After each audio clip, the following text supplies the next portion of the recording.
യുദ്ധം നടക്കുകയാണ്. മരണത്തിന്റെ ക്രൂരമായ കൈകൾ മാത്രമാണ് എങ്ങും. നിരവധി പേർ തടവിലാക്കപ്പെട്ടു. ആ തടവറയിൽ കിടന്ന് അയാൾ ചിന്തിച്ചു, എന്റെ ഭാര്യയും മക്കളും എവിടെയാണെന്നറിയില്ല. ഇനി അവരെ കാണുമെന്ന് പ്രതീക്ഷയുമില്ല. സ്വന്തം ഇഷ്ടപ്രകാരം ജീവിക്കാൻ ഇവർ അനുവദിക്കില്ല. സ്വന്തം ഇഷ്ടപ്രകാരം മരിക്കാനെങ്കിലും എനിക്ക് അവകാശമുണ്ട്. കയ്യിലെ ഞരമ്പ് മുറിച്ച് മരിക്കാൻ അയാൾ തീരുമാനിച്ചു. മുറിയിൽ ആവശ്യത്തിന് വെളിച്ചമില്ലാതിരുന്നതുകൊണ്ട് വളരെ കഷ്ടപ്പെട്ട് മുറിയുടെ മുകളിലുള്ള കിളിവാതിൽ അയാൾ തുറന്നു. കഴിഞ്ഞ ദിവസം മഞ്ഞുമൂടിക്കിടന്ന ഇടമെല്ലാം പൂക്കൾ നിറഞ്ഞു നിൽക്കുന്നു. ആ കാഴ്ച അയാളെ സന്തോഷവാനാക്കി. അയാൾ ആ ബ്ലേഡ് വലിച്ചെറിഞ്ഞു.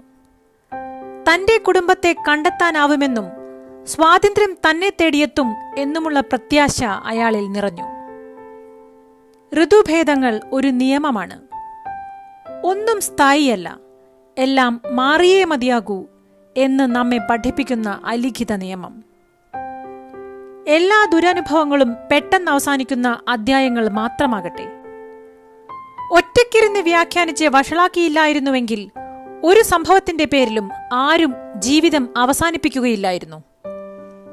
വീഴാതിരിക്കുന്നതിലല്ല, വീണ്ടെടുക്കുന്നതിലാണ് വിജയം.